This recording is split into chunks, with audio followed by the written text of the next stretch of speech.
Shalom, rekan-rekan Persekutuan Pemuda Gereja Toraja. Salam PPGT, kader siap utus,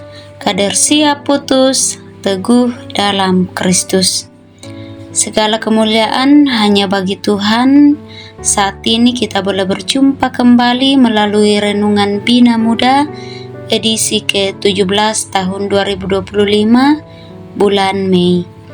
Kita akan membaca, merenungkan firman Tuhan. Mari kita berdoa. Bapa kami di sorga, Bapa pemilik kehidup dan kehidupan kami, segala kemuliaan, pujian, hormat hanya bagimu untuk setiap kasih, penyertaan, pemeliharaan Tuhan bagi kami.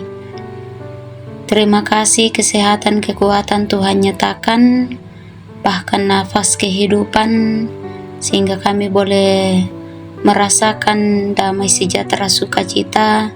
Itu semua karena berkat pertolongan Tuhan.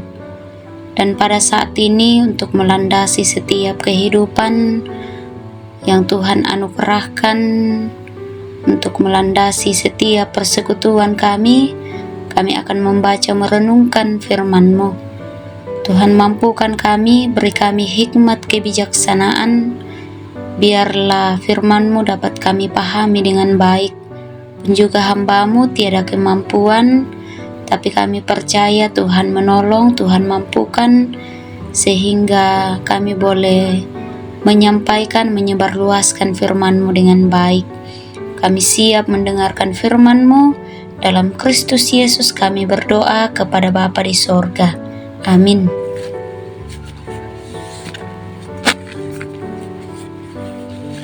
Bacaan kita pada saat ini dari kitab Wahyu pasal 22 ayatnya yang pertama sampai ayatnya yang kelima. Firman Tuhan, Yerusalem yang baru. Lalu ia menunjukkan kepadaku sungai air kehidupan yang jernih bagaikan kristal dan mengalir keluar dari tahta Allah dan tahta Anak Domba itu.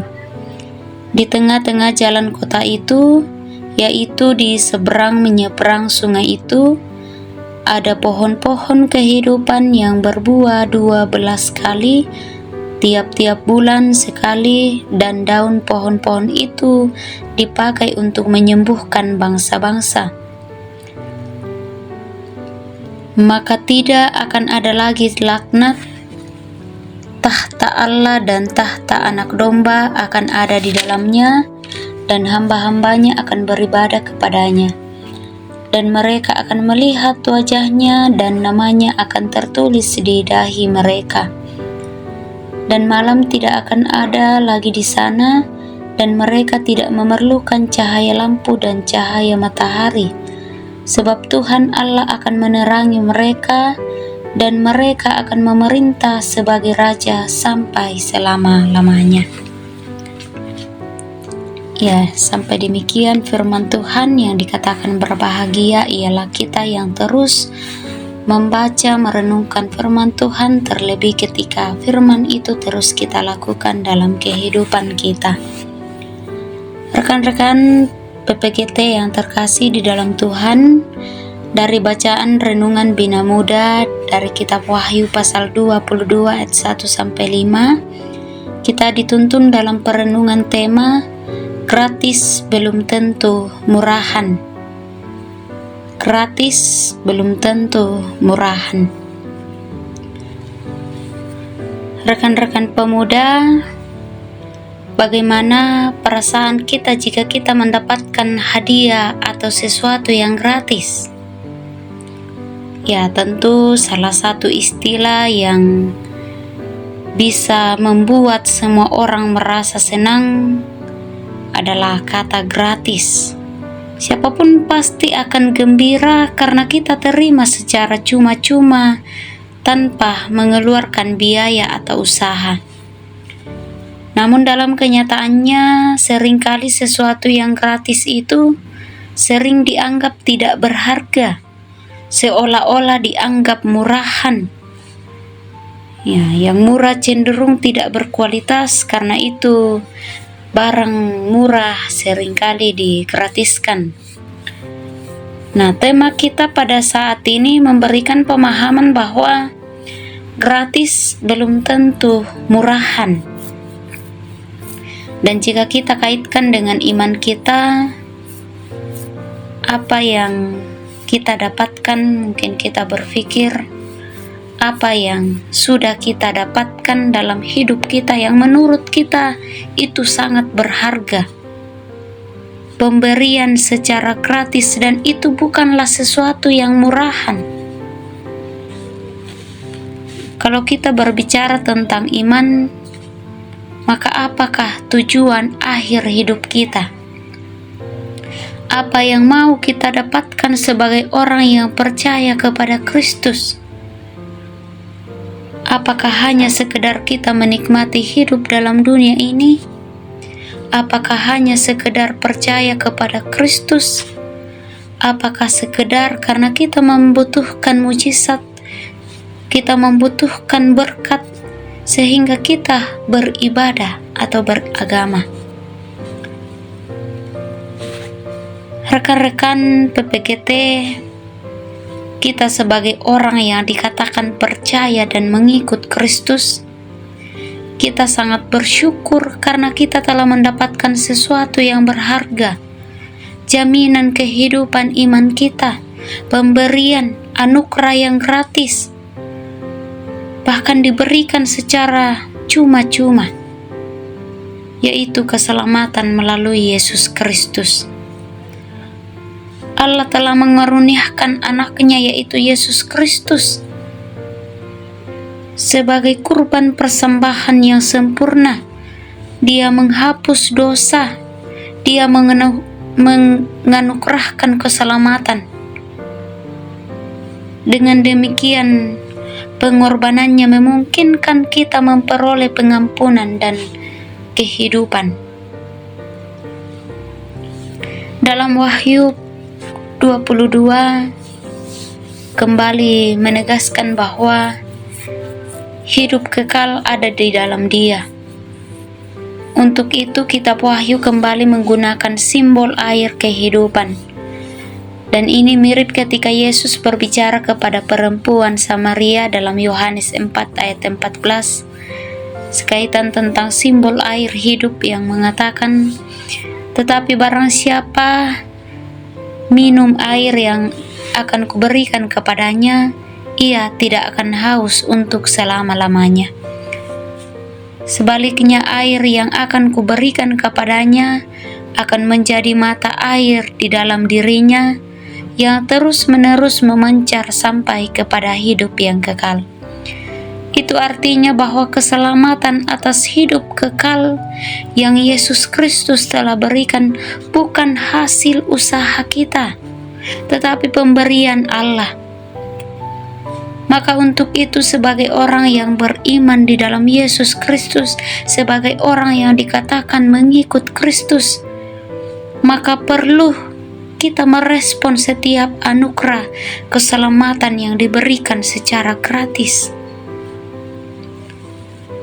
Jangan biarkan hal-hal duniawi menghalangi kita untuk menjadikan Tuhan sebagai tujuan utama kita. Jangan kita terjebak pada hal-hal duniawi kita, keinginan-keinginan daging kita, hawa nafsu, iri hati, kedengkian, amarah, mementingkan diri sendiri, menganggap diri paling benar. Jangan kita lupa bersyukur atas kasih-Nya kepada kita. Bahkan jangan kita membiarkan persoalan-persoalan hidup, pergumulan, harapan yang belum tercapai, yang kemudian membuat kita meragukan kuasa Tuhan. Rekan-rekan PPGT, orang yang tahu firman, orang yang benar-benar mengenal Allah, dia tidak akan pernah menyalahkan, bahkan meragukan kemahakuasaan Allah. Kita bisa belajar dari tokoh-tokoh Alkitab Misalnya Ayub, dia tetap setia kepada Tuhan meskipun ia kehilangan harta kekayaannya, ia kehilangan ternaknya, ia kehilangan anak-anaknya, bahkan ia ditimpa penyakit.